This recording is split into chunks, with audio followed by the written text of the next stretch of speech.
Okay, so this is part 3 of the Mid-Atlantic chapter. Cooperstown. 3 stand-up museums have earned Cooperstown the nickname the Village of Museums. Each museum is a fine example of its genre. American Art, the Fenimore Art Museum, the Rural Life of Times Past, the Farmers Museum, and America's favorite pastime, baseball, the National Baseball Hall of Fame. The National Baseball Hall of Fame is by far the biggest draw, as more people visit every day than actually live in the village.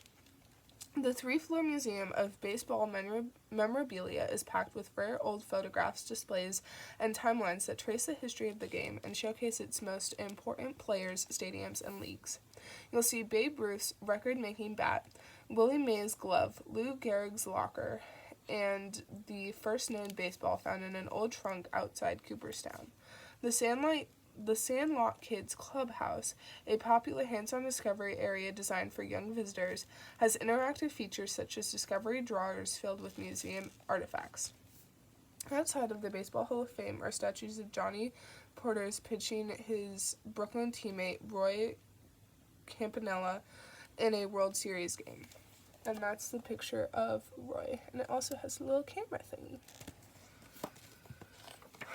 Atlantic City Boardwalk. Just off the mainland of southeastern New Jersey lies Absecon Island, whose marshes and sandy beaches lay undisturbed until 1854. Then the Camden and Atlantic Railroad line was built there, and Atlantic City was born. Unfortunately, the hordes of vacationers dragged volumes of sand through too many marble lobbies. In 1870, Alexander Boardman, a railroad conductor, proposed constructing a wooden walkway to sift out the sand, thus creating the Atlantic City Boardwalk.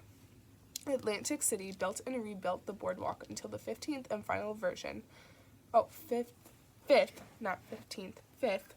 and final version in 1896. It is more than 4 miles long and 60 feet wide and features steel pilings and 40-foot steel beams. The boardwalk helped make Atlantic City an attractive host for innovative events such as the first Miss America beauty pageant in 1921.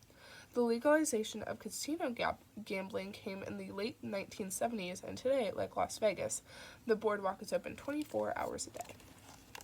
And there's a picture of the boardwalk. Cape May. Cape May is a peninsula at the southernmost tip of New Jersey. It's also the nation's oldest seaside resort. Whalers settled Cape May in the 17th century, and today it's a magnet for visitors from New Jersey, New York, and eastern Pennsylvania. Because a fire swept the little town in 1878, it was rebuilt in the Victorian style of the day, setting the architectural tone for what remains a charming old-fashioned resort. Cape May is the gateway to the 30 miles of sandy Atlantic Ocean beaches along the Jersey Cape that connected the resort towns of Ocean City, Sea Isle City, Avalon, Stone Harbor, and the Wildwoods. You'll find plenty of enticing attractions here, including picturesque gardens and early American museums. You can also charter fishing boats, rent speedboats, kayak, and parasail. And with 30 miles of pure white sand, it's possible to find some quiet too. Charming Victorian bed and breakfast inns are popular with visitors to Cape May. And there's an example of the bed and breakfast. New Jersey Pine Barrens. The New Jersey Pinelands National Reserve, better known as the Pine Barrens, is big, really big. The 1.1 million acre National Reserve is the size of Glacier National Park in Montana. The barrens comprise impenetrable bogs and marshes with forests of low pine and oak, sporadic stands of cedar and hardwood swamps. Under the barrens, the Kirkwood-Conassee Aquifer contains more than 17 trillion gallons of water. Its acidity sweeps into the barrens, bogs, and swamps and stains the water a tea color. Tourists love hiking, biking, boating, picking cranberries, and visiting the historic villages of Batso and Double Trouble. The Pine Barrens has its share of history and legends, such as the Jersey Devil, said to have the head of a horse, large wings, and claws.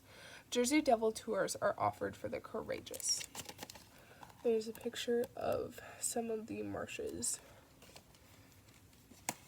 Pittsburgh's Three Rivers. One of the best ways to see Pittsburgh is by taking the DeQuesh Incline, which since 1877 has provided public transportation to the top of Mount Washington, a steep hill on the side of the city's south side.